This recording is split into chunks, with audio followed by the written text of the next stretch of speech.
Quite sure I'll be interested to see what Froch on Fighting has to say about this. I'm sure he's going to absolutely dig him out. We smashed John Fury to pieces. Should the event actually happen? Again, you're looking at a former world champion in Carl Froch. You're looking at a former, he's a Hall of Famer, Carl Froch. You don't get into the Hall of Fame.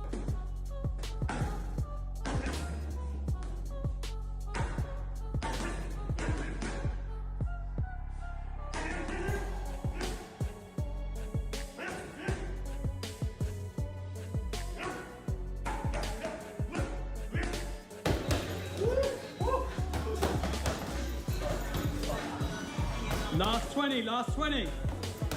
Yes.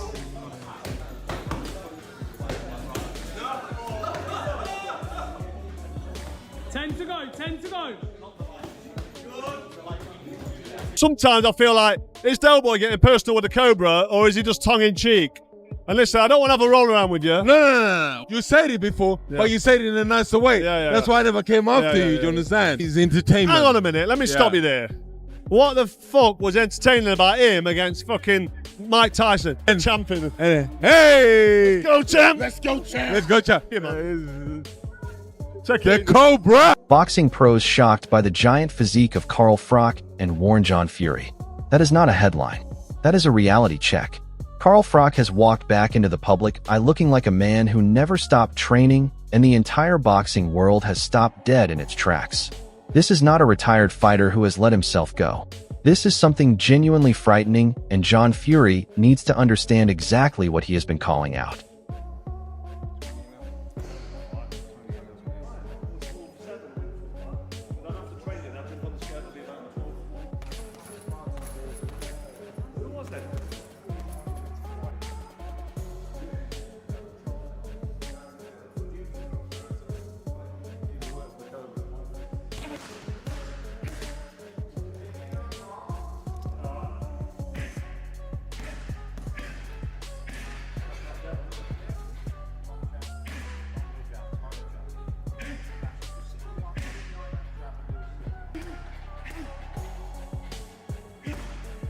Rather than retaliating and hate on somebody, this man really does have mental health issues, it's evident to see. And rather than just go back and forward with him and yada yada yada, saying he's deluded and all that, I'm just going to pray for him, and I'm going to ask God to help him.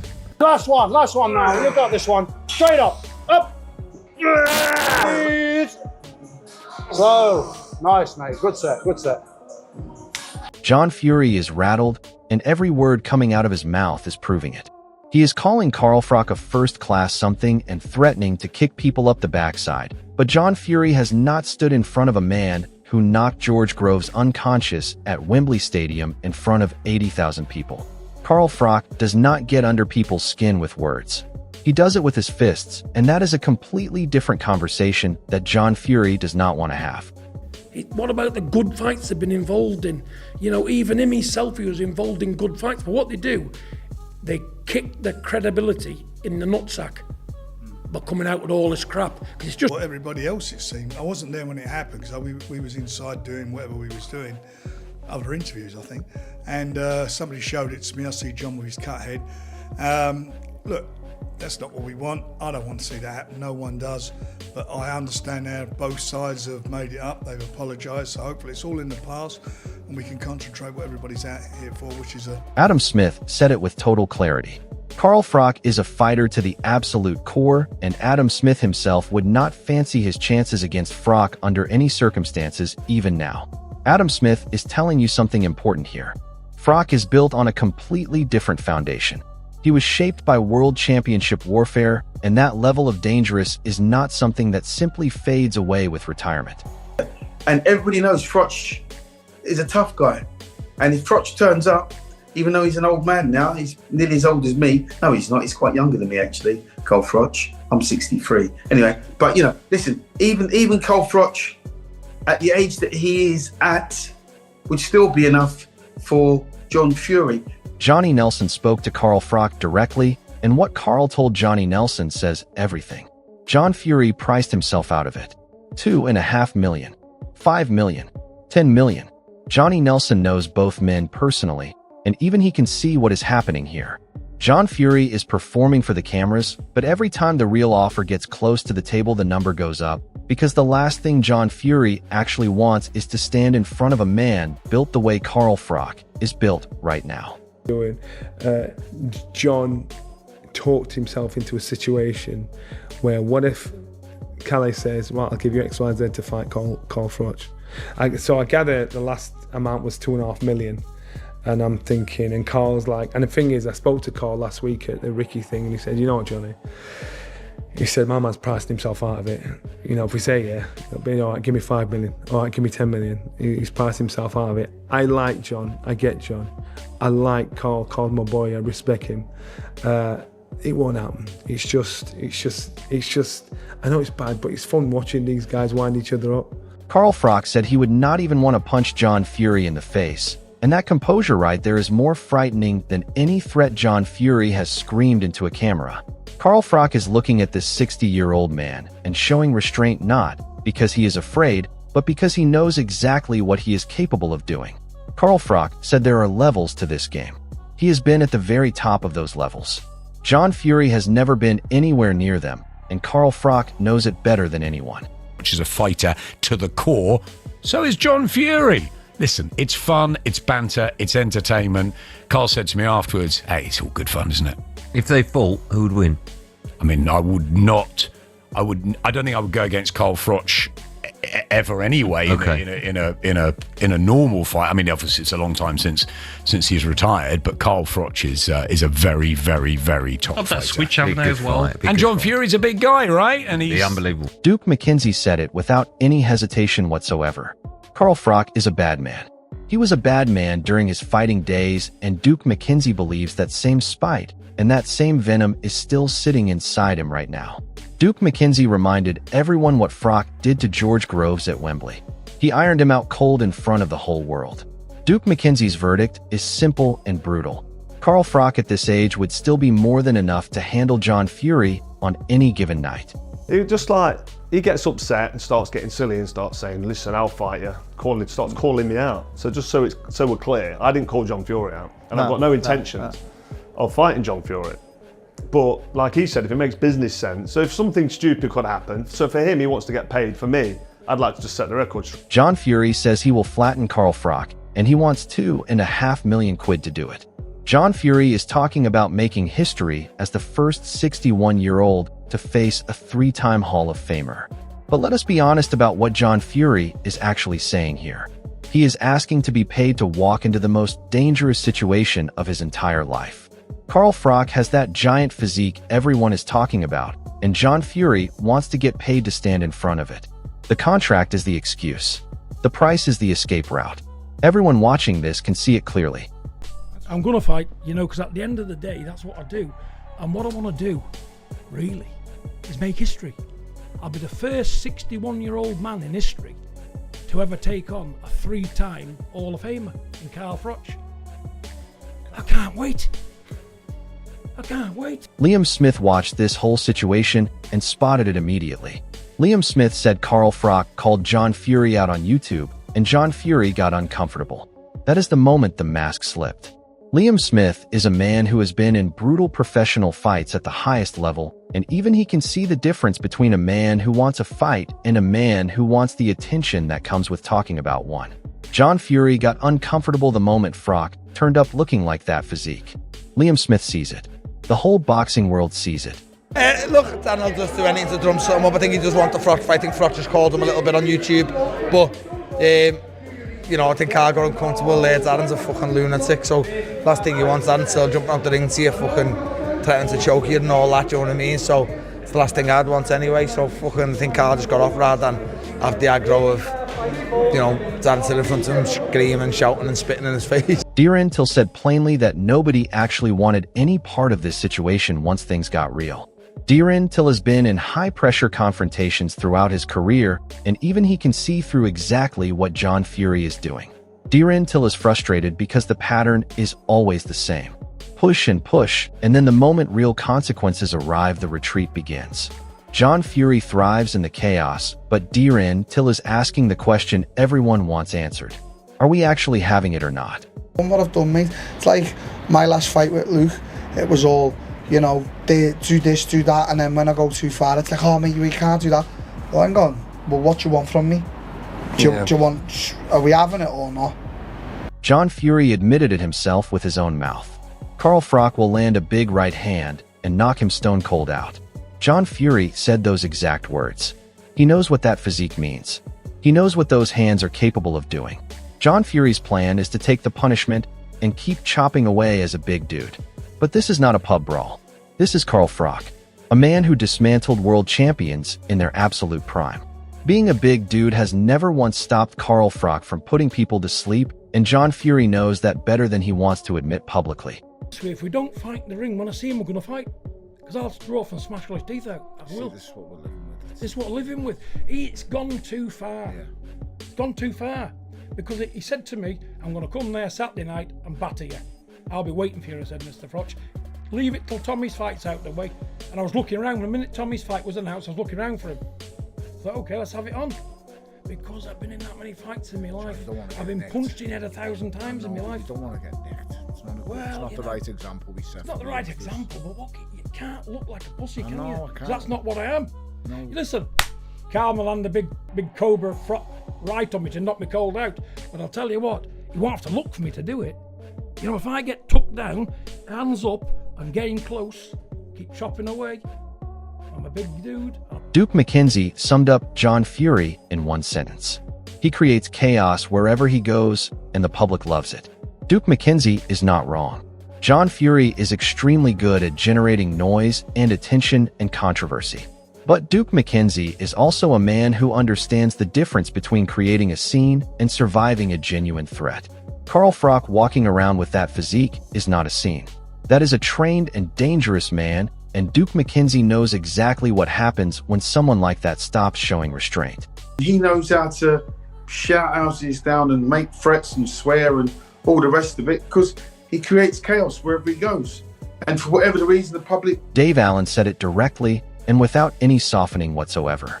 John Fury does not have world-class boxing ability.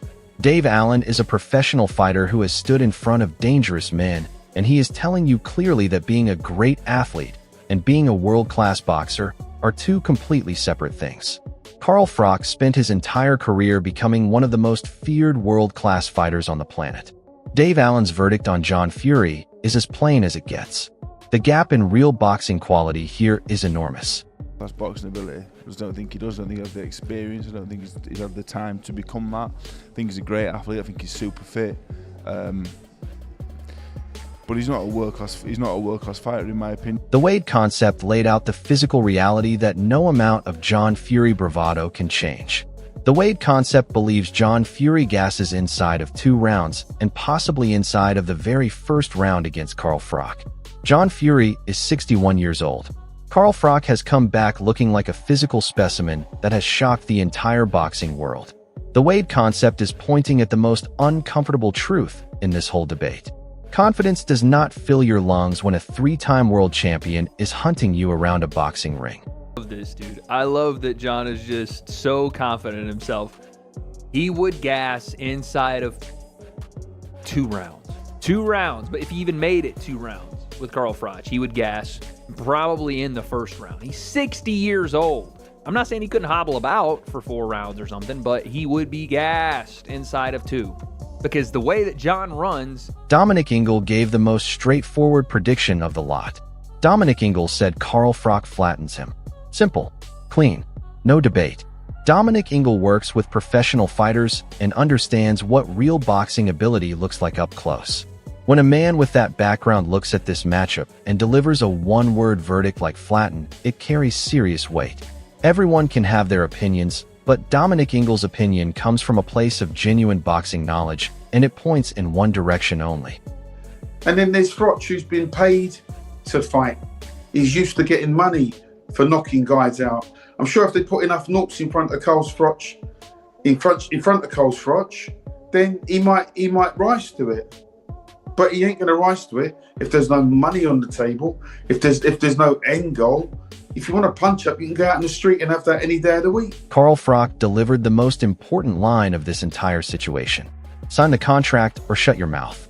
Carl Froch called out every single moment of John Fury's bully behavior, punching pictures on walls, starting on Carl Frampton, headbutting the smallest man in the room. Carl Froch sees exactly who John Fury is, and he is completely unimpressed by all of it. Carl Froch is standing there with that giant physique that has shocked every boxing pro who has seen it, and he is telling John Fury directly that the time for games is finished. The contract is waiting, and the excuses are running out. I'm Froch. You can see I'm fucking ready to go, mate. It took 20 fucking men to hold me. It took fucking 20 men to hold me back. When I hear you fucking worm, I'll push them super like beats right your fucking ass. Get me fucking paid and I'll be here. Here, look here.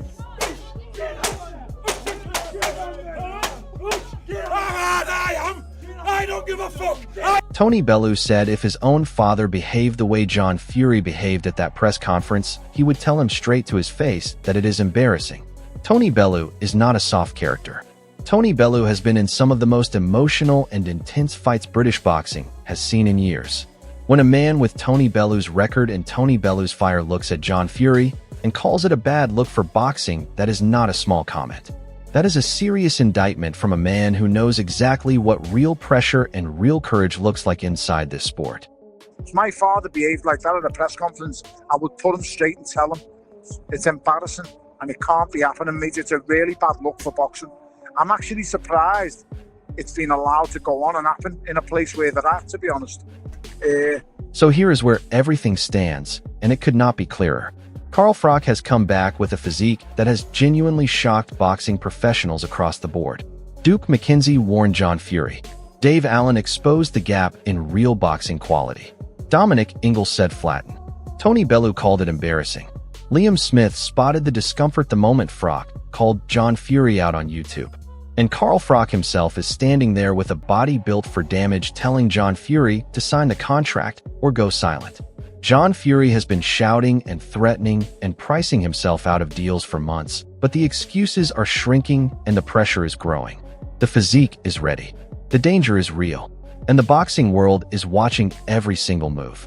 If that contract ever gets signed, John Fury will have to answer the question that all of his noise and threats cannot prepare him for. Can he survive what Carl Froch brings when that body is in that condition? Drop your answer below right now. Is Carl Froch about to flatten John Fury and shut this circus down for good, or does John Fury somehow pull off the shock that nobody in boxing is predicting? Tell us exactly what you think in the comments. Carl Froch would flatten him, and then if he took him down and he did this or in the street, and everybody's got their opinions, which is good. He keeps it alive. Duke McKenzie made the financial picture crystal clear. Carl Froch has spent his entire professional career being paid to knock people out, and Duke McKenzie knows that Froch will rise to this if the money is right. But Duke McKenzie is also saying something else here. Without serious money on the table, this whole back and forth between Carl Froch and John Fury stays exactly where it is. Very entertaining and completely unresolved. The physique is ready. The danger is real. The money is the only thing standing between theater and the most shocking British boxing confrontation in years. So this fight might actually get made if John doesn't vanish like he did last time. So John, listen up and listen closely, because I want you to get this into your thick fucking skull. This has been going on for too long now. I saw you punching a Perspex picture on the wall the other day. Walls don't hit back. You're a fucking bully. Started on Carl Frampton, started on Steve Bunce. You headbutted the smallest man in the room at the Usyk press conference. Listen, I'm ready to fight. You've called it on. I'm answering. I'm ready for you. Sign the fucking contract or shut the fuck. John Fury says it took 20 men to hold him back. 20 men. John Fury wants you to believe he is an unstoppable force of nature that the whole world is desperately trying to contain. But Carl Froch did not need 20 men to hold him back before fighting Mikkel Kessler or Andre Ward or George Groves. Carl Froch just walked in and performed at the highest level every single time. John Fury screaming about 20 men holding him back while demanding to get paid tells you everything about the difference between these two men and what they are actually made of.